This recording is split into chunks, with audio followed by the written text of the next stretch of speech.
我古往今來，偏偏有神念破局之人，以3日車乘神舉扭轉28歲必死死局，硬生生為自己續上60年陽壽。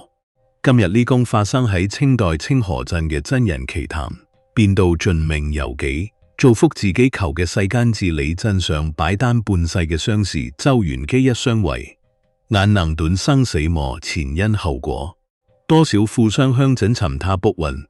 有人聽圈即善得福報，有人斟迷氹念落得家破人亡。商人王富貴便係最鮮活嘅前車之鑑。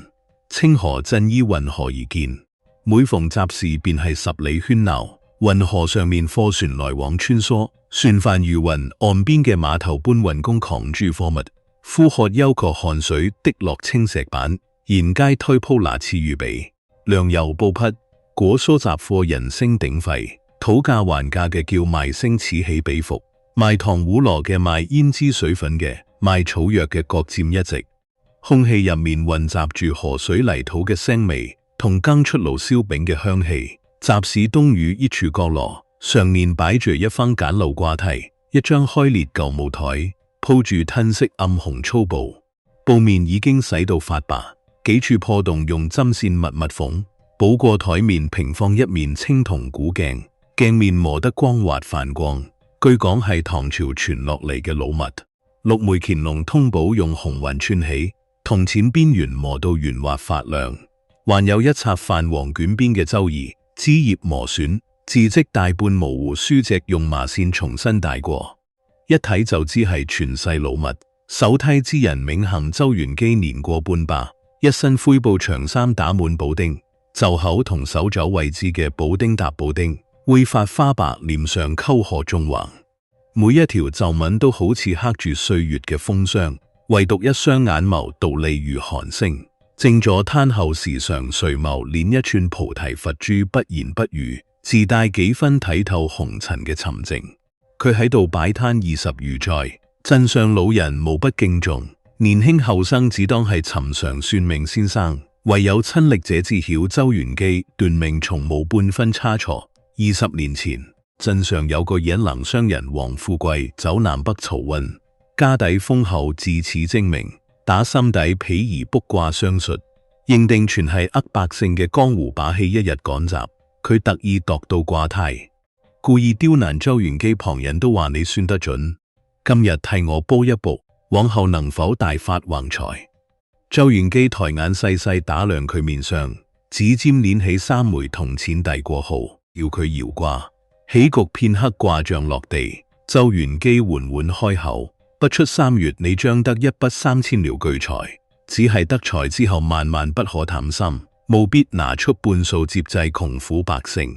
廣施善緣，若吝嗇銀錢作惡省財，半年之內必有滅頂之災。王富貴聽完仰面大笑，只當一派胡言。佢常年奔波漕運1年，辛勞也不過500両進項，焉會憑空跌落3000兩白銀？隨口敷衍兩句，甩袖揚長而去，全然冇將勸絕放在心上。對之3個月，轉眼而至，南方糧船遭戰事阻滯，北方糧價暴漲。王富貴機緣巧合低價接手一船江南大米，轉手賣出，卡好淨賺3000兩，分毫不差。狂喜之餘，佢陡然諗起周元基嘅警示，可心底貪念早已生根。在佢眼中，銀錢皆係自己風餐露宿，拼死能來；窮人落魄，皆係自身懶惰。憑乜嘢白白施捨？非但唔肯行善，王富貴反倒借住手頭巨款，大肆放高利貸。百姓還唔起錢糧，便窮奪田產，變賣妻兒，又克扣漕運船夫、作坊伙計工錢無數底層。百姓被佢逼到走投無路，短短半年，災禍如期而至。佢名下5艘運糧船出海，遭遇特大狂風，狂風巨浪將整支船隊盡數吞沒，所有貨物身家盡數沉入海底，債主接踵上門討債。王富貴變賣田宅商鋪，依告知不抵債，一紙訴狀送入縣衙，最終神探入獄，家產充公造終，受盡搓磨，一無所有。3年後，衣衫褪昏嘅王富貴拖住病體爬到卦榻前，跪在周元基腳邊痛哭慚悔。先生，當年我鬼迷心離，唔聽良言，如今一無所有，可否再為我算一卦？此生還有翻身之機。周玄機輕輕搖頭，目光悲雲。你本有半生富貴命格，卻被無盡通念刻薄惡行，耗光所有福報，命中善緣盡數斷絕。往後餘生只剩換配苦難，再冇轉機。王富威失魂落魄，梁中離去，呢件事傳遍清河鎮，從此真相百姓，冇人再敢輕視周玄機嘅斷語，人人皆知天命雖定，惡行卻會折損福壽。周玄機擺餐，從不多收掛金，貧苦百姓求問分文不取。時常有人私下揣測佢嘅來歷，有人話佢早年遭生死大劫，全靠積善渡亞先至習得磨命之術，也道佢擺攤不為牟利，只為點化執迷世人。可無論旁人如何追問過往，周玄機始終抿口，每日靜坐攤前靜待有緣之人。呢一日恰逢大集，四鄉百姓齊聚集鎮，人潮碌話不絕，河邊泊滿大小船隻，岸上叫賣聲同孩童嬉鬧聲混成一片。周玄機照舊垂眸捻珠，忽然猛地抬眼望向集市入口，眉頭昭然緊鎖，迎面走嚟一名年輕後生，約莫28歲，眉目清俊，一身洗到發白嘅粗布短衫，衫領同袖口都磨出毛邊，只是面色慘白如紙，瓦間籠繞一團，濃重黑氣，腳步虛浮，眼底藏住化不開嘅惶恐，一路心事重重，反覆徘徊。在掛他前猶豫許久，先至硬着頭皮走上前後。生名恨李明遠，家中身世五虎，10歲嗰年老掉染病，撒手人寰。阿媽一個人守住幾坎薄田，米丟大佢。白日耕田勞作夜嚟，替人縫補將士，常年操勞落下一身病根，腰背常年甲痛，身子孱弱不堪。李明遠15歲便話項務農獨自扛起家中生計。18歲迎娶溫柔女子小翠，本以為苦盡甘來，可成婚未滿1年，小翠身染奸疾，四處求醫無果，最終撒手人寰為鳩字妻子。李明遠變賣家中唯一耕牛，四處舉債，欠下滿身外債。妻子離世10餘年，佢再未續緣，一心一意侍奉老母，每日日出而作，日落而息，省氣用還清所有欠款。好不容易儲下些許歲人，本打算購置藥材為阿媽調養身體，可近段時日，李明遠夜夜被兇夢冤擾，夢裏反覆睇見自己橫死，血腥場景揮之不去，日夜心神不寧，惶惶不可終日。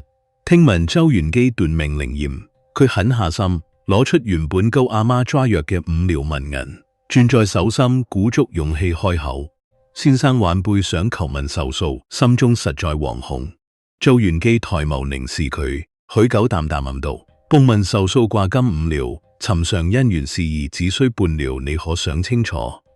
李明遠指尖攥緊銀造，指節泛白，只求一句真話，無論吉凶我都願意聽。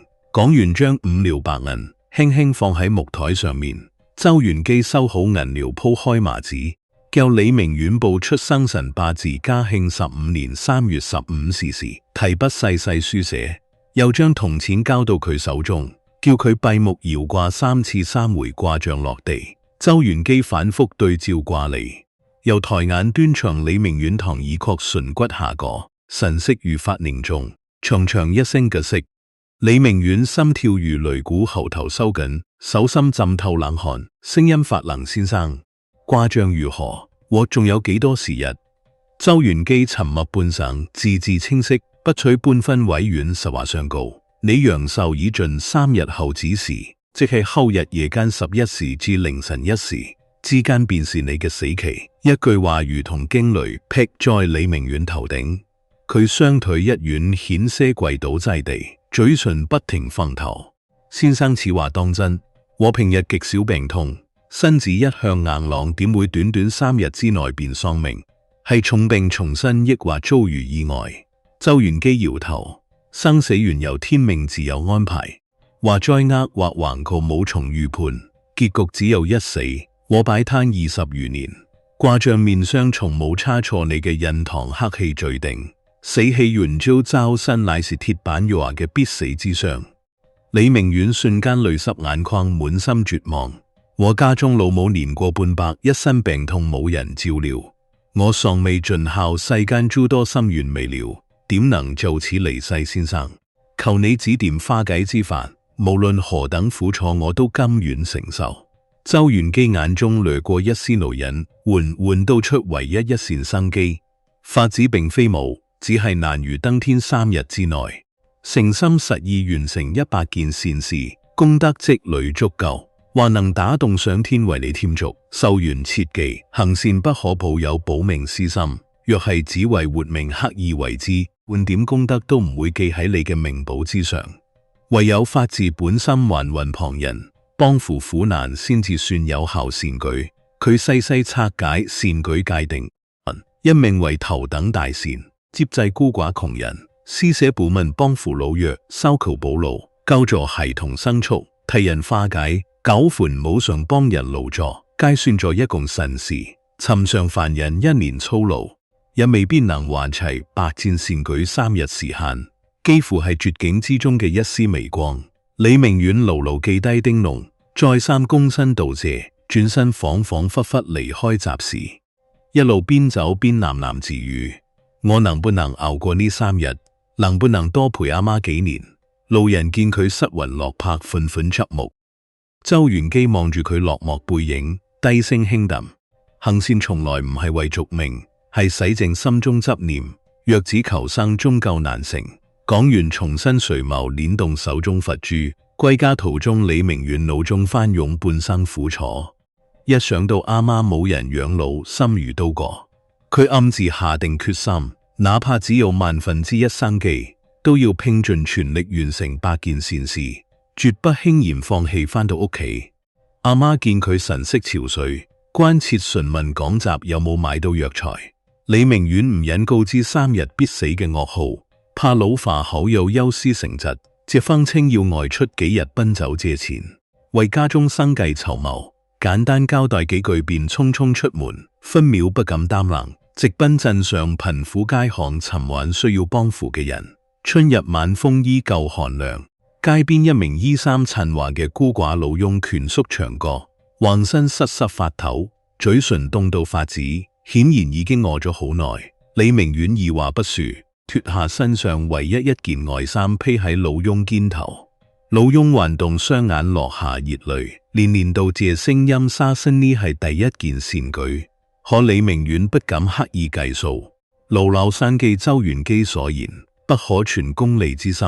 見老翁2日水米未進，佢身無分文跑到隔鄰包子部向掌櫃講20個熱騰騰嘅包子，一道熱茶送至老人手中。睇住老翁狼吞虎嚢食完，方才轉身離去。前行不遠，一名5、6歲嘅細路跪喺路邊痛哭，一問先至知細路阿媽重病臥床，急需3兩銀子抓藥，家中一貧如洗，四圍乞討也問唔齊藥錢。李明遠心底瞬間想起當年亡妻求醫嘅絕望滋味，即時奔赴好友劉大山家中借錢。劉大山起初不解，聽聞係為素不相識嘅病危婦人，心中雖有遲疑，終究不忍好友苦苦哀求，取出3兩白銀交俾佢。李明遠快步送銀兩至細路家中，吹破帽子，速速抓藥治病。婦人躺在床上虛弱道謝。李明遠寬慰幾句，便悄然離開。不料善明沿路而行，又見陸巡老婆婆拎住沉重水桶步履終身，桶中水彈大半，衣衫濕透。李明遠快步上前，主動替老人提水，送至小院。又見院門破損半年，冇人修，院內真索流爛，無法扣水，尋來木料馬孫，耗時半個時辰修補妥當。老婆婆百般感激，留佢食粥。李明遠婉言謝絕，繼續沿街奔走。巷中盲眼老漢摸索行路，數次險些被碎石掙到。李明遠一路扭扶平安送其歸家。身懷6甲婦人獨自負重，佢主動分擔寵物。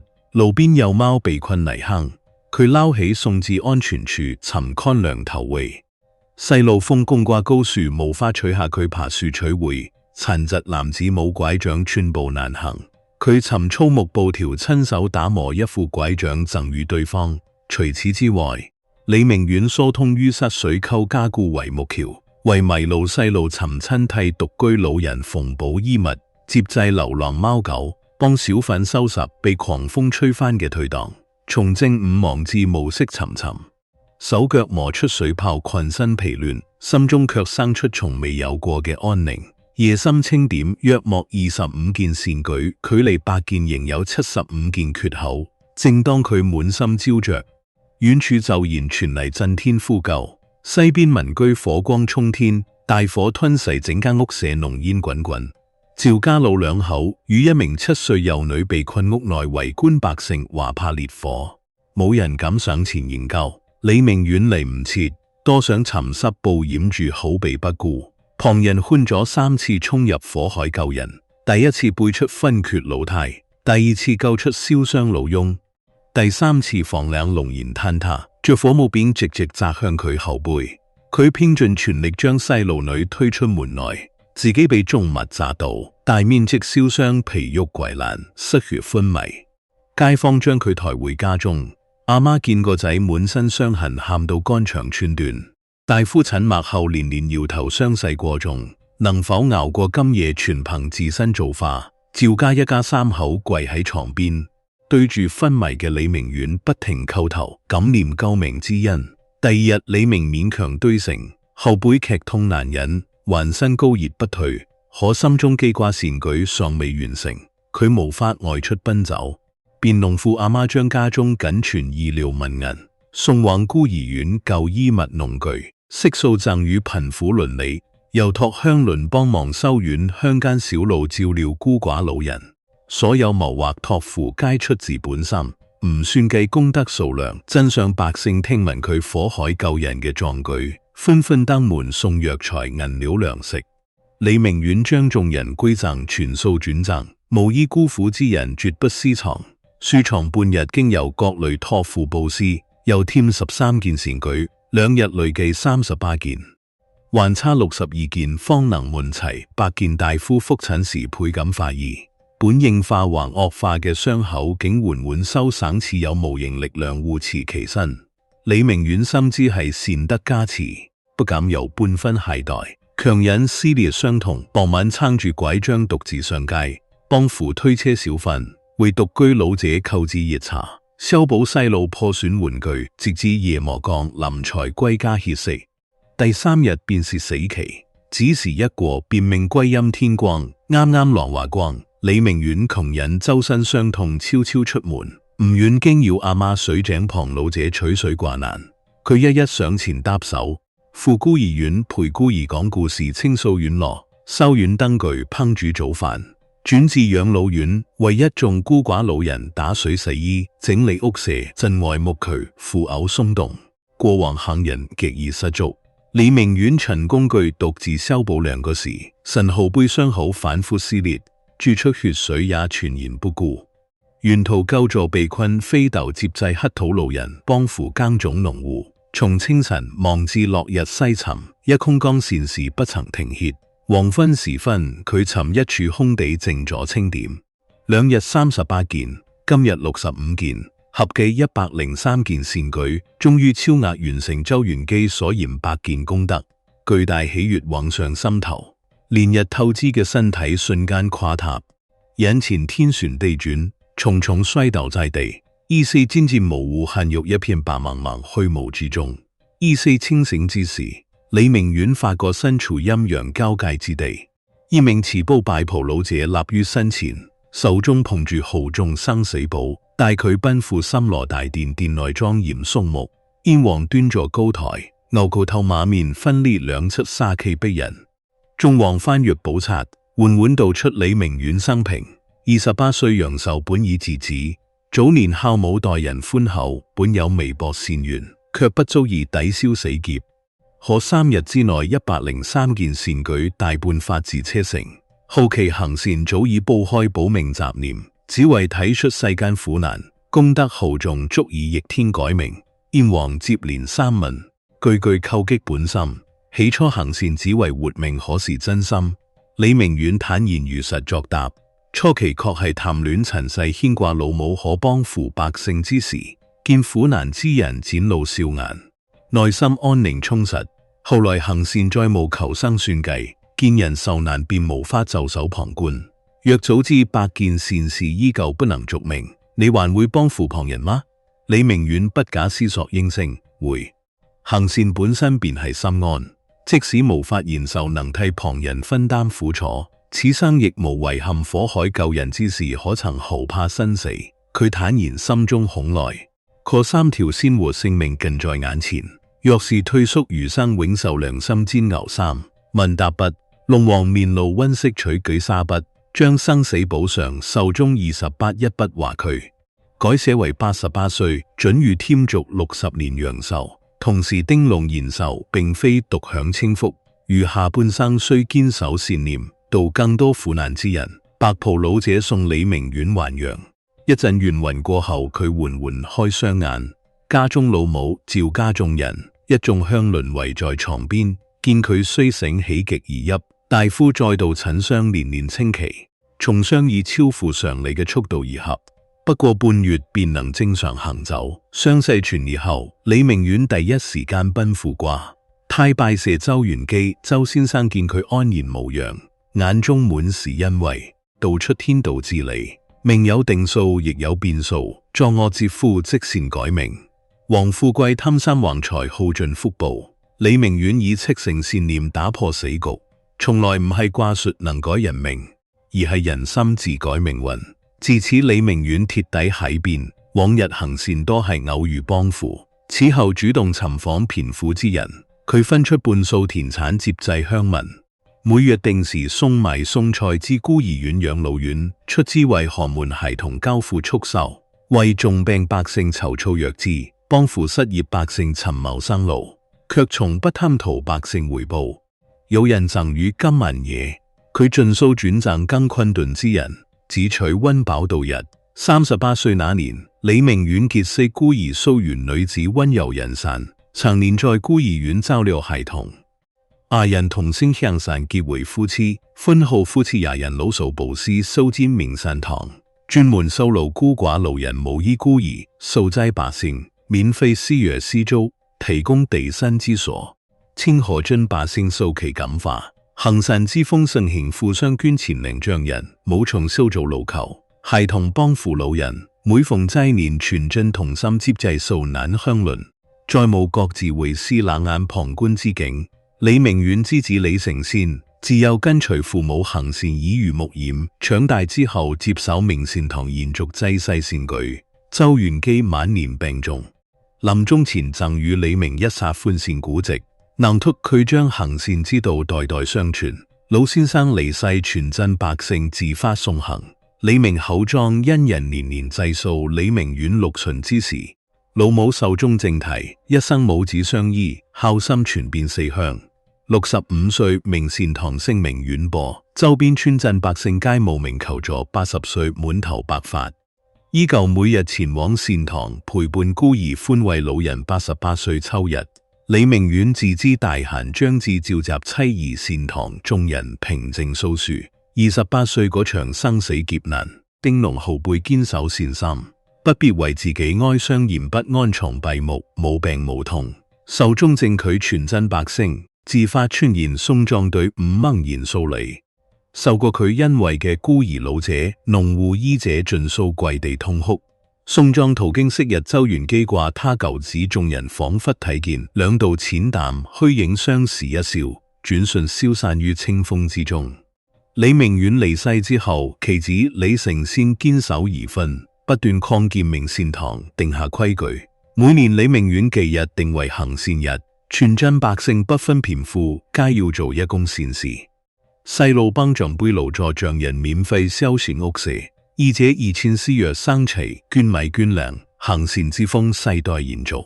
多年之後，明善堂門前立起青石石碑，銘刻李明遠3日8善延壽嘅完整故事。末尾刻下一句：傳世真言，3日行善可改命，一生度人方心安。學堂先生常以此故事教導細路：人人皆知天命非不可破，善惡皆由自身掌控。有人曾問區區百件善事，何以撼動陰司定數？實則從來唔係善事數量夠命，係放下自私體恤眾生嘅純粹善心，消滅命中災厄。話福從來唔由神明獨斷，握在每一個人自己手中。若心中常懷悲能，舉手之勞皆是功德；若滿心氹論刻薄，錦衣玉食亦會耗盡福報。人命從唔係冰冷簿上嘅數字，一念向善，前路自有光亮相伴。